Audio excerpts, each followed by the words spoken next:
Welcome back inside the Now Morning Show, 33 minutes after 7 o'clock. Thank you so much for being here with us. This morning I'm chatting with some actors from the National Theatre Arts Company because the Tempest is on this week. And it's a kind of weird day. It's not like weekend. It's Tuesday and Wednesday. Good morning, Ruby Paris, Nikolai Salcedo. Welcome to the Now Morning Show. Good morning. Thank you for having us.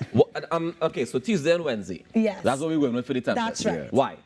Because Tuesday and Wednesday. All right, that seems fair enough. Tempest it's a play about a storm, so we figured, shake up the week a little bit. That's right.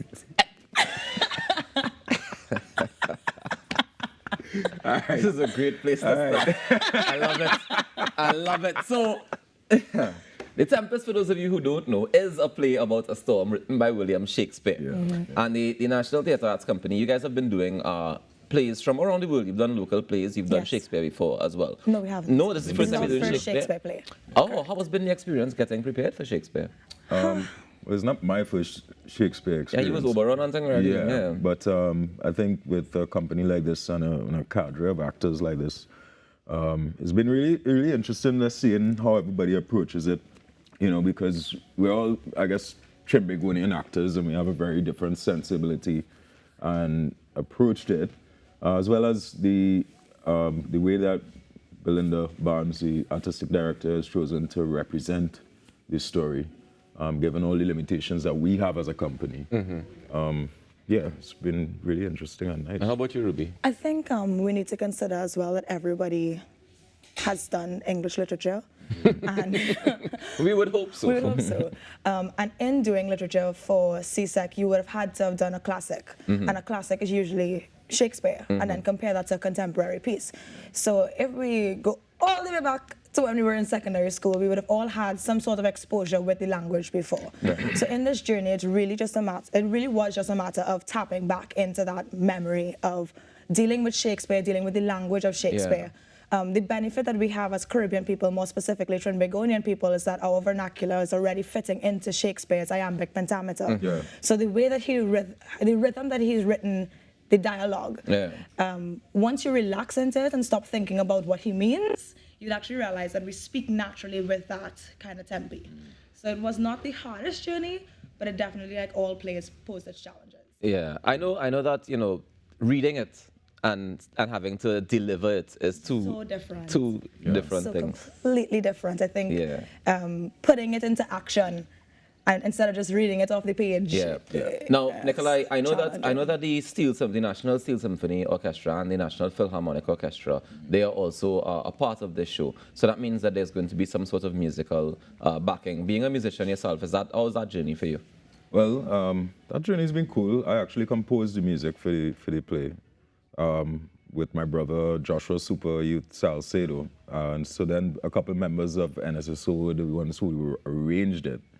So yeah, it's been cool. It's been cool hearing music that I composed actually be played back while I'm walking on a stage as an actor and stuff like that. When you say you composed it, I don't know you to be a musical composer in that sense of orchestral and that kind of music. Is that new? Yeah, that's been something I kind of started dabbling with for the past 5 years or so. So it's not like me and Super Youth sat down and I would come up with something and then he would take it, refine it a little bit. And then a couple of members of NSSO, as I said, they kind of came in and rearranged it. Right. Actually arranged it for the orchestra to produce. And but that's been something I've been dabbling in for like a while. I would say since I got back from Ghana and all that kind of stuff, like a lot of things kind of like. Now, I understand that on Tuesday and Wednesday we also have shows for school children, because you mentioned the schools before, and people doing the Tempest in school that have a chance to see it come to life, which I assume would only help the journey. 100%. So tell me about the tickets, tell me about the times, let's get through all that information. Okay, so tickets can be ordered through the Napa box office. There is an 8 p.m. show on both Tuesday and Wednesday, but there is a 10 a.m. show for schools on the Tuesday and Wednesday as well. Okay. And you can get tickets at the box office for both 10 a.m. and 8 p.m. shows. No, just the 8 p.m. shows. Just the 8 The p.m. 10 a.m. shows are for schools that were invited previously. Or who showed interest in wanting to see the Tempest. schools already had, I guess they already voted. Okay. They So arranged if I that. wanted to like drop any school show it and I really can't. You Well, you know. don't go to school, Jaron. Yeah. You know that? You're in the school of life. The school of hard knocks.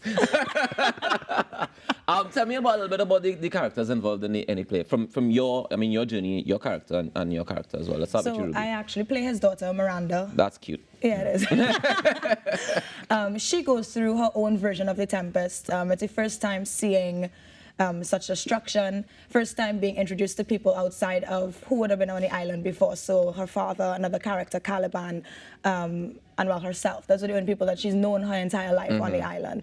So she goes through her own journey of maturing through meeting other people, falling in love, and you know Shakespeare loves a good love story.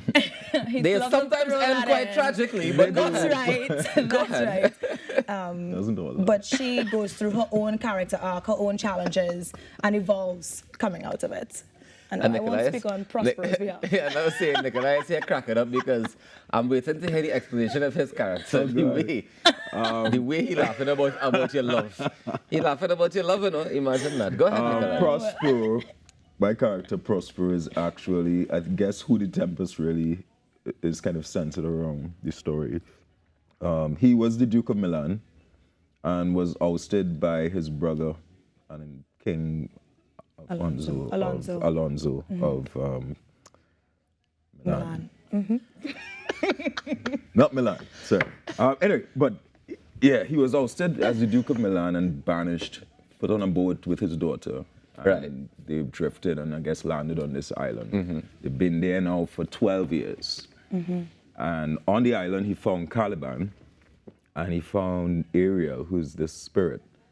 And he's kind of their overlord. There are a lot of like undertones of I guess the colonial enterprise and whatnot involved in the story, I'd say. You know, but Prospero's whole goal is to get off this island. He's been using Ariel, this spirit, to kind of, you know, cause this tempest and trap Alonso and those others on the island to now do his bidding and get what he wants, which is to get off. Yeah, and the whole story is just about him finding, I guess, a sense of redemption, forgiveness, learning to forgive the wrongs that were done to him. Yeah. And learning why the wrongs were done to him as well. Yeah, because he really is not the best. He's not the best personality. Like, he's really not a nice guy. No, he's not. He's not really in not a any. nice He's guy. not in any shape or form. You I know? think because the themes of the play focus so much around freedom and forgiveness and in a way enslavement as well. I think as Caribbean people, this play out of all of the plays Shakespeare has written is probably the most relatable. Yeah. We're constantly in a quest for freedom even now. And I was going to ask about that in terms of real life versus doing the production. Which is why I think it's so right in its timing to have Tempest now. It's set on an island, first of all. Right. The islanders, more specifically Caliban and Ariel, speak a lot about wanting freedom. Right. And Prospero kind of dangles it over their head for an extensive period of time in the play. And that conversation between the colonizer and those enslaved is a conversation even now that we're still having. So in terms of like the social environment that's happening globally, I think now is the right time to bring back a play that was written so many years ago. And I think that's also what makes Shakespeare a classic. The fact that even though it was written hundreds of years ago, it doesn't matter what culture you bring it into, what environment you bring it into, everybody can relate at some point to the themes addressed. Because the themes still apply to today. Exactly. Like How even unfortunate is if you that? look at the difference between Caliban and Ariel, Yeah. Caliban is like a field slave, Ariel is like a house slave. You know, Caliban is there's never any talk about Caliban being freed.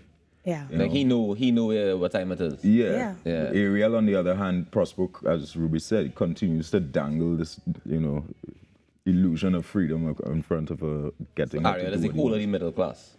Yeah, pretty much. Pretty much, man. Good. Noted. Yeah. So 8 p.m. Tuesday and Wednesday at Napa. The National Theatre Arts Company are featuring also the National Steel Symphony Orchestra and the National Philharmonic Orchestra. And what's the cost of this fantastic production? $60. 60? 60. Is that purposely done because we're in our 60th year? I mean, I hope so. that's pretty clever. I think it's very clever as well. I want to ask in a more broad spectrum, though, about your experience so far with the National Theatre Arts Company. How has it been for you, Ruby? Well, when I came back to Trinidad upon completing my master's, frankly, being able, the opportunity to practice what I did my master's in is a huge honor. Being able to do it in my home country is an even greater honor. I have thoroughly enjoyed working with these actors for the last 3 years. I've thoroughly enjoyed working under the direction of Belinda Barnes. And to see the company grow from the very first year that I entered to where we are now, where we're taking on feats like Shakespeare, has been a joy, has been a true joy. Sure, like any company, you'd face your challenges, but the fact that the company bangs together and overcomes that with each other has made us stronger as a unit and as a performing arts company. And Nicola, coming off of Hero, everybody saw you all over the place for Hero, and then the next I heard you were part of the Theatre Arts Company. How was that transition and that journey been for you? The transition wasn't that bad. For me, like, I guess when I joined the company, my whole approach, and I guess it still is that it's been, it's good to be practicing at the craft every single day. Absolutely. That's something I brag about a bit, because how many actors in the country really can say like, hey, I get to go to work every day. Yeah. Working time hours and get a salary to basically really drill this over and over. So for me, I like it. I've always had an appreciation for the position. And then, as Ruby said, the crop of actors I'm working with, I feel like, we're all friends. We all pretty much know each other from before. A couple of people I actually met in the company. Right. But even in that case, it's just been a nice journey of really getting to know everyone, getting to, I guess, know myself better as an actor. Also, I'd been doing film for a number of years. I hadn't really been doing theater, so it's good to like get back in the theater space and really understand, relearn that skill set. All right, well, if you guys have been drilling every day from 9 to 5, like you say, is a regular job, I expect to see greatness come tomorrow and Wednesday at Napa. From 8 p.m., you can get your tickets at Napa's box office. They're only $60. The Tempest is on, a production of the National Theatre Arts Company featuring the National Steel Symphony Orchestra and the National Philharmonic Orchestra. It's on tomorrow and Wednesday, 8 p.m. You don't want to miss it. Thank you very much, Ruby Paris, Nikolai Salcedo. Thank you so much for having us. And all the best in the next couple of days. Yes, Yeah. thank you. We'll take a quick break and we come back with more Inside the Now Morning Show. Stay tuned. Tried to cross and is you lost